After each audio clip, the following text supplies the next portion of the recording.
अब ये स्वर दोबारा सुनने को नहीं मिलेंगे। केदार धाम के वेद पाठी परम सैप मृत्युंजय हीरेमठ जी नहीं रहे। हृदयाघात की वजह से उन्होंने उत्तराखंड के ऊखी मठ में अंतिम सांसें ली।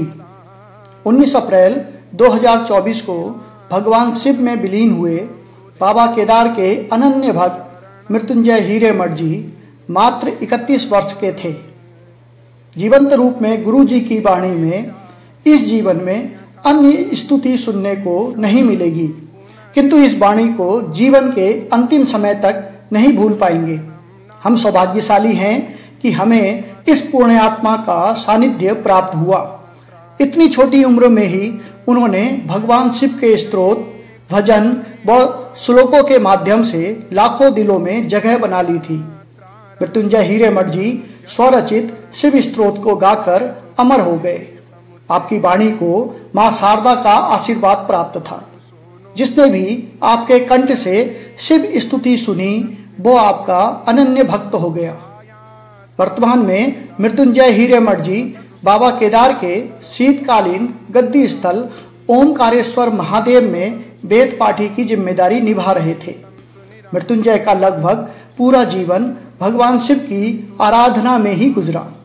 मृत्युंजय हीरेमठ जी के पिताजी 108 श्री गुरु लिंग महाराज भी पूर्व में केदारनाथ धाम के पुजारी थे और वर्तमान में इनके बड़े भाई शिव शंकर लिंग जी महाराज भी केदारनाथ धाम में पुजारी की भूमिका निभाते आ रहे हैं। मृत्युंजय हीरेमठ दक्षिण भारत के जंगम सेवा समुदाय से थे।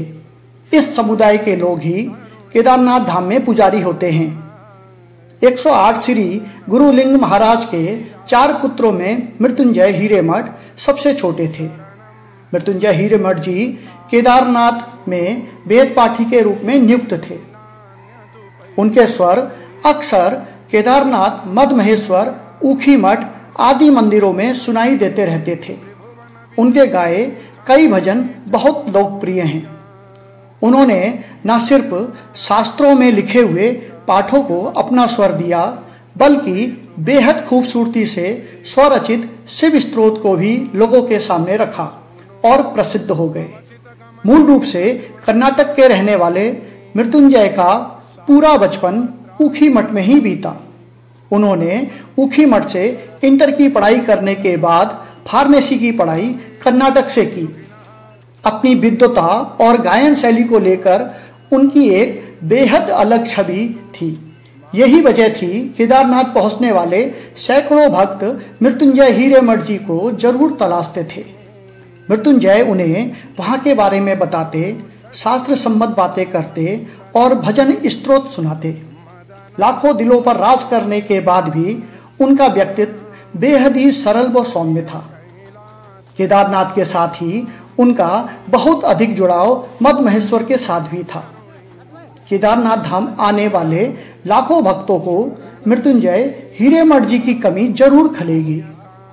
वेद पाठी मृत्युंजय हीरेमठ जी को श्रद्धांजलि देते हुए भारत के प्रधानमंत्री श्री नरेंद्र मोदी जी ने कहा कि सरल व मिलनसार मृत्युंजय हीरेमठ जी के जीवन में अध्यात्म का बड़ा महत्व था।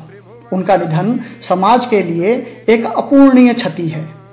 श्री बद्रीनाथ केदारनाथ मंदिर समिति अध्यक्ष अजेंद्र अजय ने केदारनाथ धाम में वेद पाठी का कार्य संभाल रहे मृत्युंजय हीरेमठ के आकस्मिक निधन पर शोक संवेदना जताई है।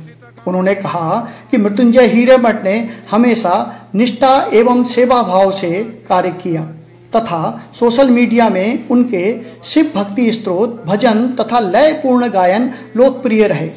उन्होंने कहा कि उनके निधन से मंदिर समिति को अपूरणीय क्षति हुई है। स्वामी सविदानंद महाराज जी कहते हैं, मृत्युंजय हीरेमठ जी की मधुर बुलंद पहाड़ी आवाज अब हमें सुनने को नहीं मिलेगी। भगवान शिव के प्रति उनकी दृढ़ निष्ठा अलौकिक थी। वेद पाठी मृत्युंजय हीरेमठ हमेशा के लिए समाधिस्थ हो गए हैं। उन्हें मंदाकिनी तट पर परंपराओं के अनुसार समाधि दी गई। मृत्युंजय का अर्थ तो मृत्यु पर विजय प्राप्त करना था। फिर आपकी पराजय कैसे हुई परम सैव मृत्युंजय हीरेमठ शायद इसलिए कि इन भक्तिपूर्ण ऋचाओं के इस बेहतरीन वाचन को ईश्वर स्वयं अपने समक्ष सुनना चाहते थे, और तो कोई कारण समझ से बाहर है। ईश्वर को इस क्रूर निर्णय से पूर्व यह भी विचार करना था कि आपके दिव्य मंत्र आवाहन की रिक्तता कैसे भरी जा सकेगी। संपूर्ण केदार घाटी में आप जैसे युवा की मृत्यु का समाचार स्वयं के भीतर भी कुछ मृत होने जैसा है। आपके मधुर कंठ से उपजे मंत्र अब हम आकाश से सुना करेंगे।